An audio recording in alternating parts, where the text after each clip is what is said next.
Hello, my name is Trinity Johnson. I'm just an art student at the Art Academy Cincinnati. Um, sorry, I'm in my fourth year, digital arts and animation. I like 3D art a lot. I do that.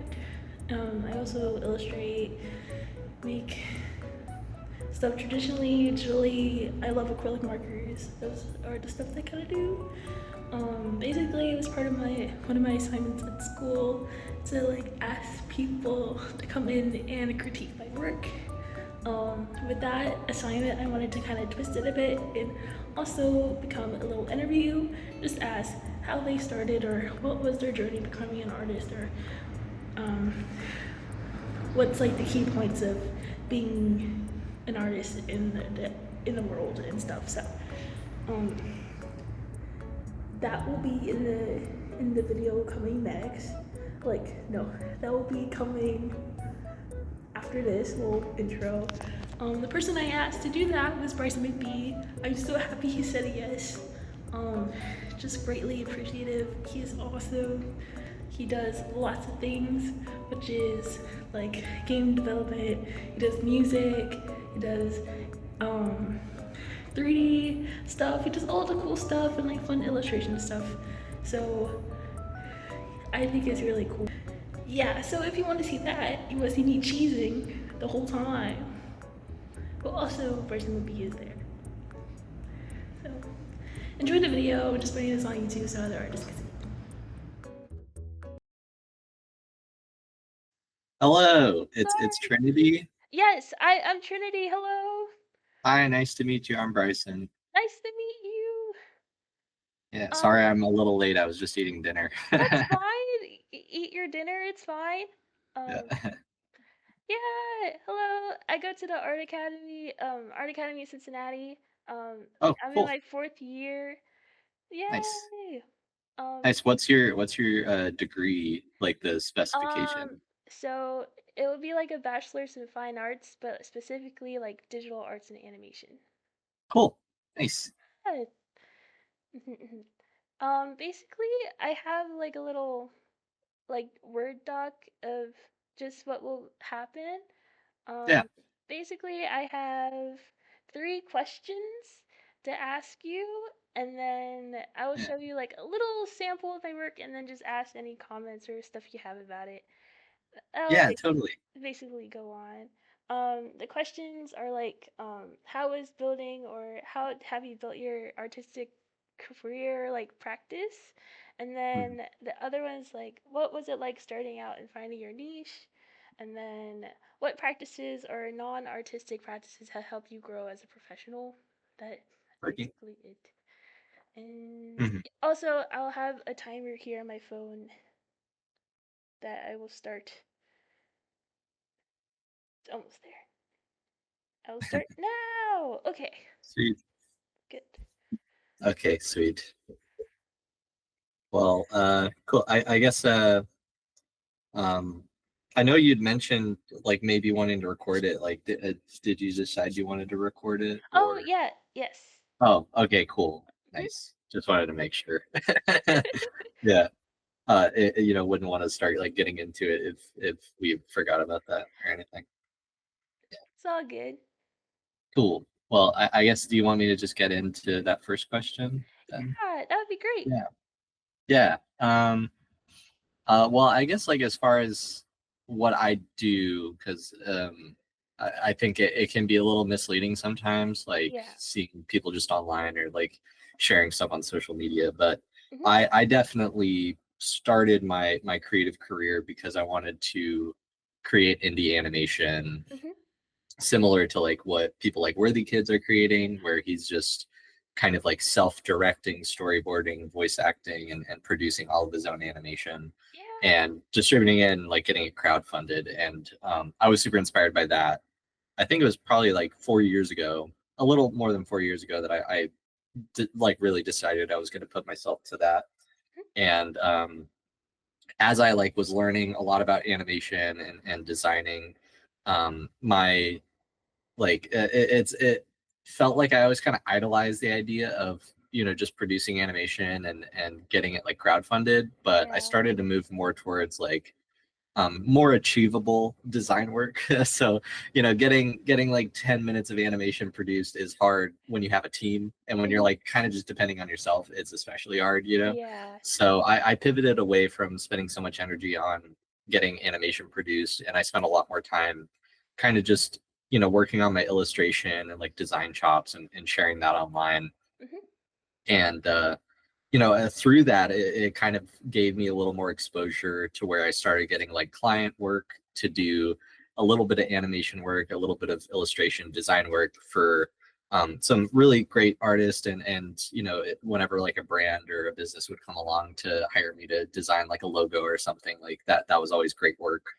Yeah. um, and it's now gotten to a point that like with my Patreon and stuff, like I'm able to kind of crowd fund a lot of my own, illustration and any other kind of project that I really want to kind of throw myself into. So I'm really lucky in that way. But a big part of it kind of just came from being like really willing to say yes to any project that came along, Mhm. and really prioritizing like the connection with the people I was working with.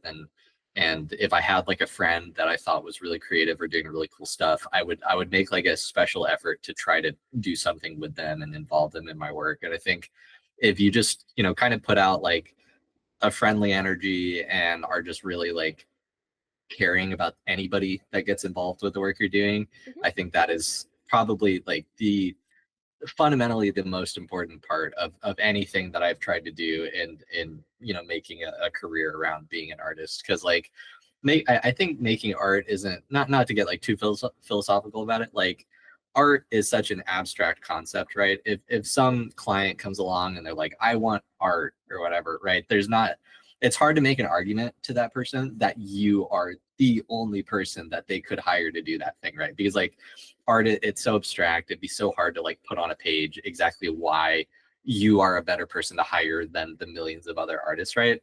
Yeah. So I think it really does come down to just like people enjoying your work and you as a person, and enjoy working with you, and get a sense that you appreciate them, and that you can kind of like reciprocate that if they show an interest in your work. So I think that has kind of been of like all the nitty gritty stuff, like that really is sort of like the core thing that I think has made my business what it is. Because like I said, I'm not exactly like an expert. Like I only just got into stuff like 4 years ago. So I think I've had the opportunities I've had because I really just try to like prioritize people before any of the other, elements that go into the job.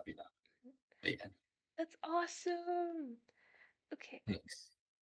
Um, would you like to answer the next one? I'll say it again. Yeah. So, how was it starting out and finding your niche for things? Yeah. I think I touched on it a little bit, but I think it is good to maybe just like, as it applies to me, Mhm. I I would find it really difficult to point to like what my niche is, Yeah. like as as a creative, because I'm an independent creative, and in that way I'm not necessarily like, I'm not in like a role in a studio or Yeah. anything where like I have that one thing that I'm doing all the time. Yeah.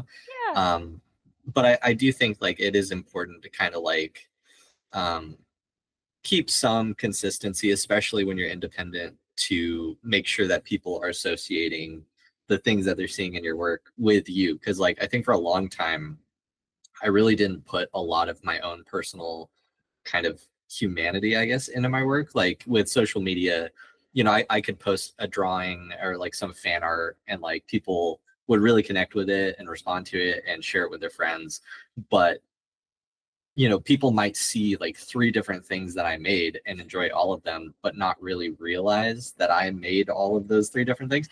Because Yeah. if they don't see me, or if they don't see like those really like personal touches that I put on it and like make the connection, Mhm. then you could make like phenomenal work and nobody really, come to appreciate you as an indie creator, just because there's not enough of that like you in there. And I think for me, like I started out with like a lot of me like really bearing my soul in like all my work, and I felt like it was a little overbearing at times. And then I think as I found more of an audience, I kind of like pulled back, and I made mostly like stuff that I didn't necessarily like personally express myself through. Like I would Mhm. make it more like characters and sort of like these masks of myself to project the characters and everything. And then I think I realized that there was that effect of like it's kind of hard to like really connect with people if you don't like put more of yourself into it.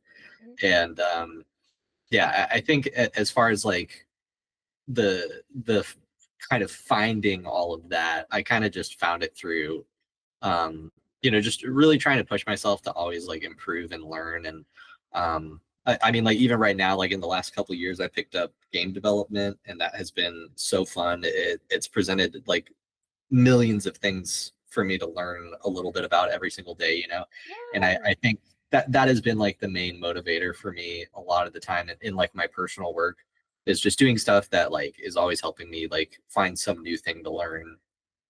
And as far as how that folds into me being an indie creator, I think if you're able to kind of expand your tool set so that you're able to cook as many things in the kitchen as you can, where you don't need to bring in too many more people. Like, of course, that's great for efficiency in like an indie world.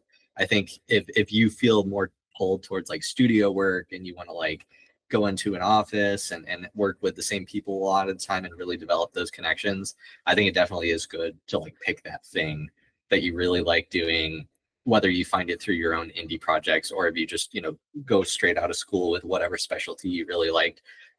Really dedicating yourself to one thing that you could do really, really well. I think that'll go really far for you in studio, the world of studio animation and design. Because I think one thing about like being an indie creator for me, I definitely benefit a lot from having a lot of skills, Mhm. but that where it does well in like a world of creating indie stuff, it's hard to get a job at like an indie centric place because they have a lot less money to bring new people on. They kind of became an indie thing because they were all just working with their friends and people they knew. So if you don't know anybody in the studio, they're probably not going to spend a lot of time debating your portfolio or whatever. Like they Yeah. just want to work with people they know, and everybody there is going to be a generalist. So they're not going to have that need or that feeling of like, we really need to bring in someone to do this like specific role or whatever. So like for me, it's like I think I have the aspirations of going more into like the indie niche and like just making all of my own stuff and working with my friends.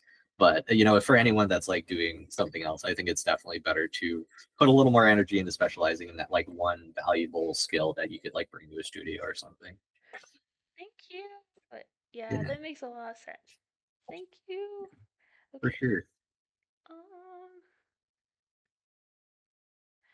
um, it also ties into what you said, but the last one is what are artistic slash non-artistic practices that have helped you as a professional, which Yeah. kind of said already.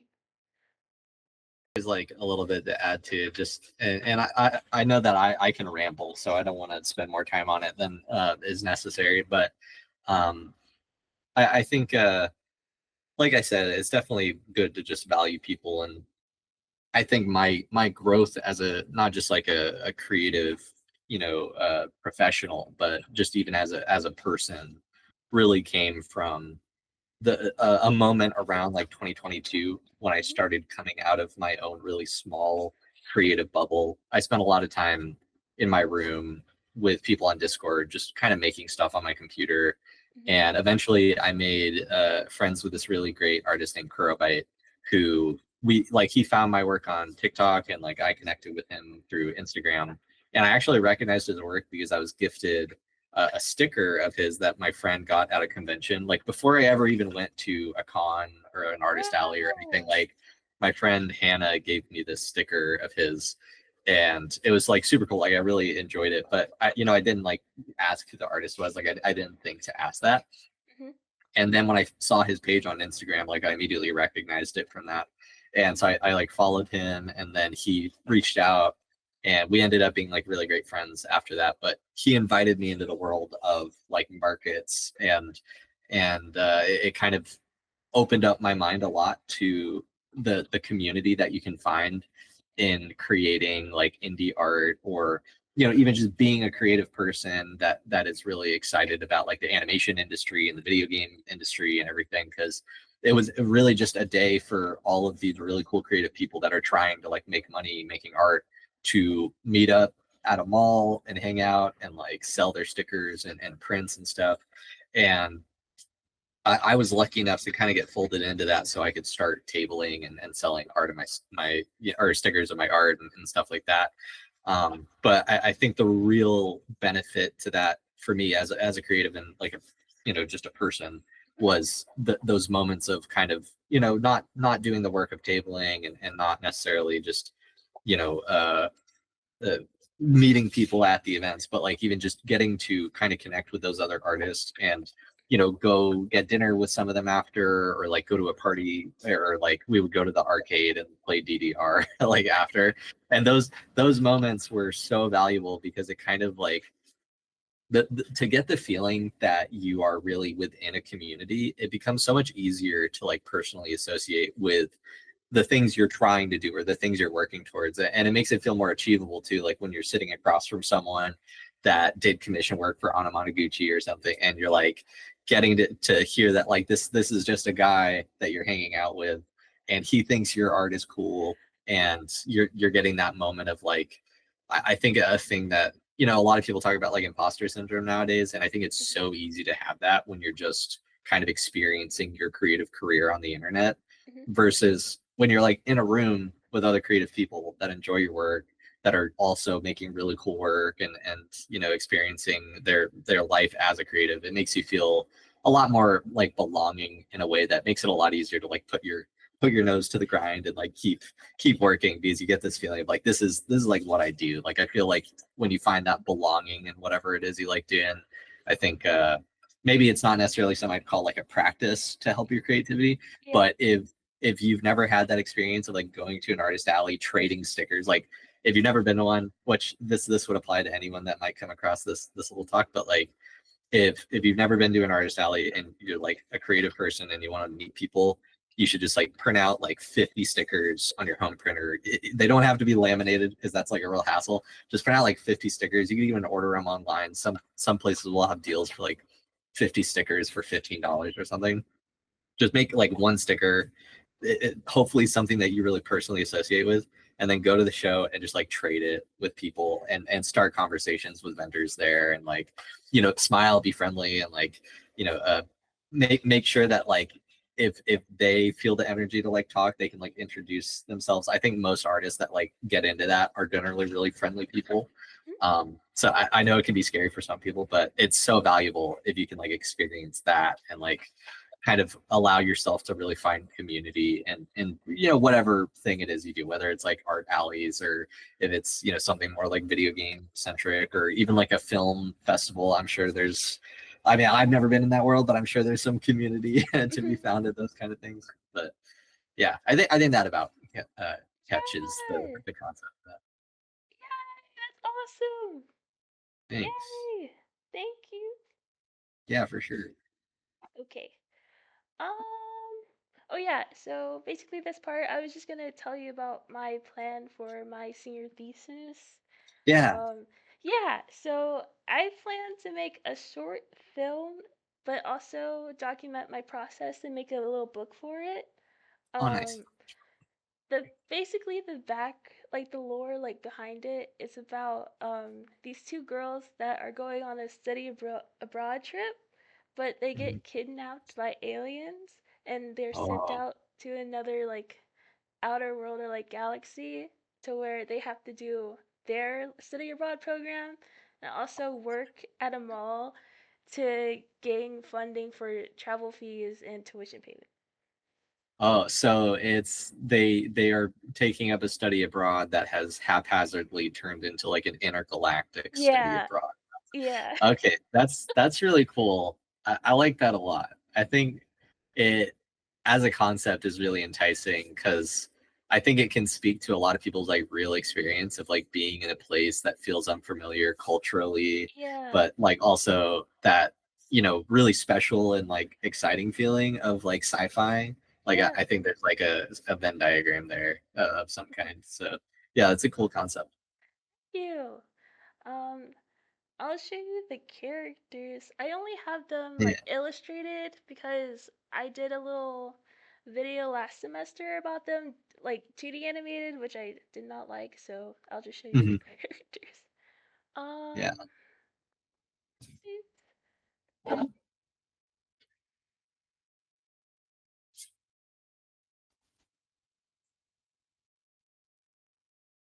I'm gonna share my entire screen, I think. Yeah.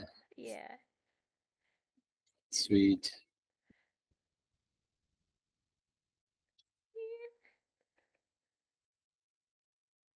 Okay. Do you see it? Yeah. Oh, Okay. these guys are cute. Yeah, so here is right now his name is Boss Man. He's the guy that you work for like at the mall. And then Nice.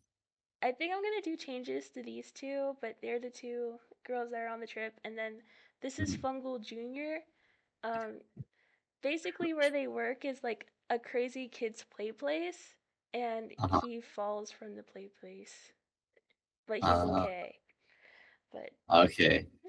I love these guys. I love that the boss man has the gold chain yeah, and is resembling some kind of a devil. I think that that is going to personally resonate with a lot of people that have ever worked in like a mall or just corporate commercial kind of like overbearing yeah, ruling power of having like a minimum wage job.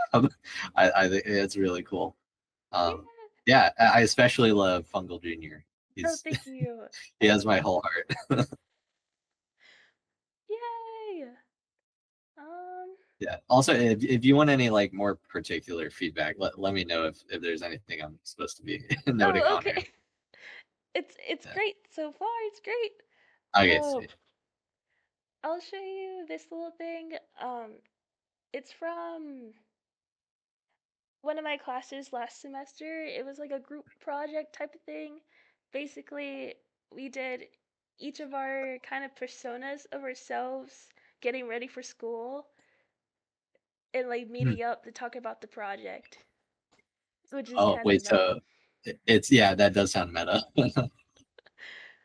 Sweet. This is just like my first like scene. Oh, sweet.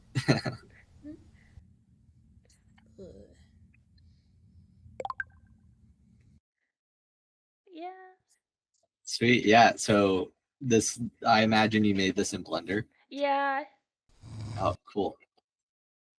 Yeah, I like the did you use grease pencil for like the little annotated like the blurry like Z's? Yeah. Nice. Yeah, that's super cool. Do you feel like grease pencil was something that drew you into using Blender, or was it maybe that you had some interest in the 3D and then grease pencil was maybe more of a surprise when getting into it? Um I found it fun that you can like doodle on like you can still doodle on the program. Um Yeah.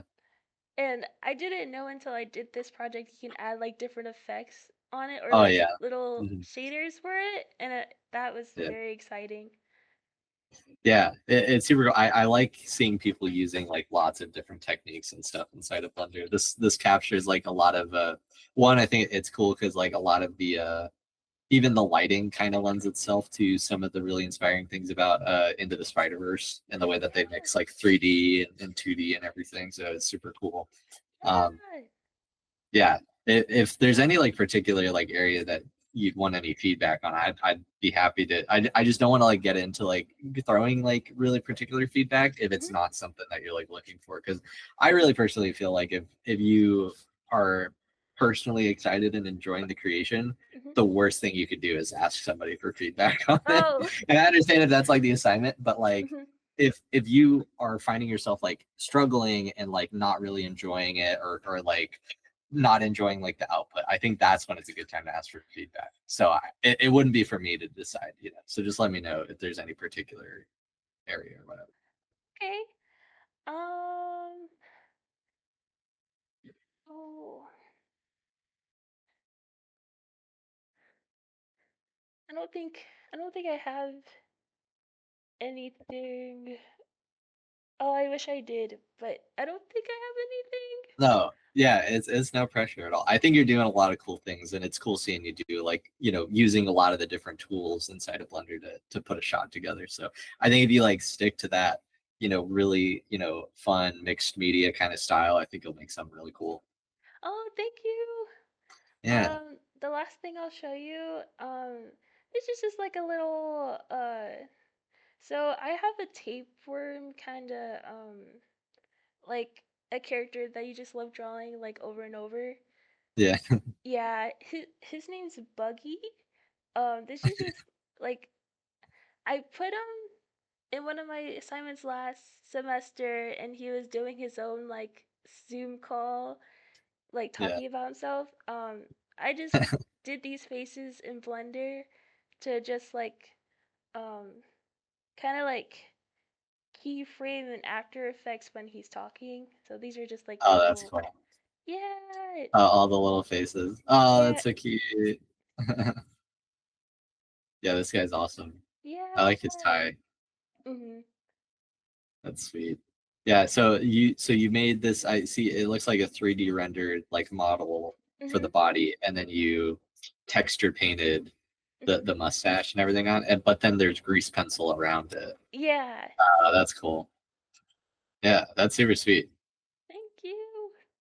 Yeah, I appreciate you reaching out to me about this because I see a lot of like the things that I get personally excited about in your work. So it's cool getting to see it from like a student work and stuff. Oh, thank you. Yeah, you inspire me like like crazy. I like admire you Oh, from thanks. afar. So, Yeah. this is awesome. Um, Yeah. No, I super appreciate it. It's like probably the most rewarding thing whenever I do shows and stuff is like if someone comes up that watched any of my grease pencil tutorials and stuff and mhm, like got into creating stuff in Blender after seeing my work, because Blender really is the most fun that I have making stuff. Like I have it open on the other screen right now. I'm not working on it, but I was earlier, so it's really cool seeing like people going through art school like right now using it and like implementing it into their projects. It's really fun. yeah. Yeah. Um, hmm. Question. Oh, how do you deal with time management? Oh, yeah, this is a tough one. I feel like I'm a particularly bad person to ask about it because Mhm. it lends itself to like me being an indie creator that I really am responsible for like every facet of the things that I'm working on, Mhm. and that lends itself to like uh making it a lot harder to manage the time around things because like if I'm running my sticker club and I'm doing markets and I'm working on video games. Like Mhm. I don't have like a manager or a boss that can tell me like, hey, this is when you need to be done with this, or like this is when like you should stop working on that and go work on this now. Like Mhm. ultimately, all of that comes down to me as a person, Mhm. and if I'm feeling a lot more inspired and excited about one thing that is maybe not as pressing as another thing that I'm not as excited about, Mhm. I my whole compass of where I need to be working on gets really out of whack. So that is definitely difficult, but I started using Notion for like managing just my month to month like things I was working on back in like 2021.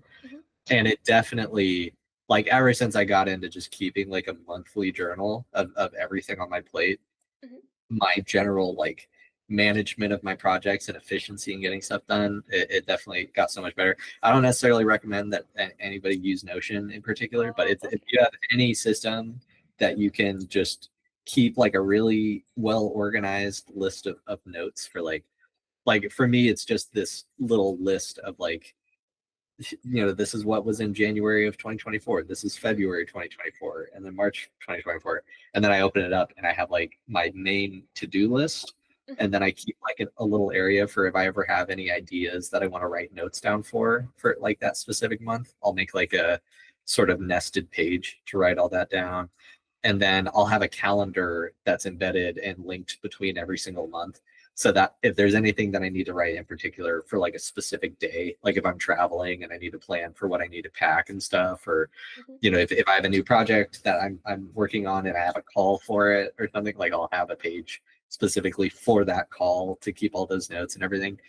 And I think it's definitely valuable to, I mean, specifically for me as like an indie person to like have uh, something like that where I'm kind of capturing all of the different projects in a way that I can keep notes. But I think it would be difficult for me to speak to, you know, anyone that's just like in school or like going into studio work or whatever, because you know, even when I was in school, like you know, I didn't have bad grades, but I definitely wasn't like a good student in the way of like always, you know, like I would procrastinate everything, and I would spend a lot more time playing a video game when I probably should have been studying or whatever. And Oh. I think that was just me, you know, like as a person. Like I was never very like good at being excited about school as much as I was excited about whatever I could go do on my own and didn't have for like an assignment or anything.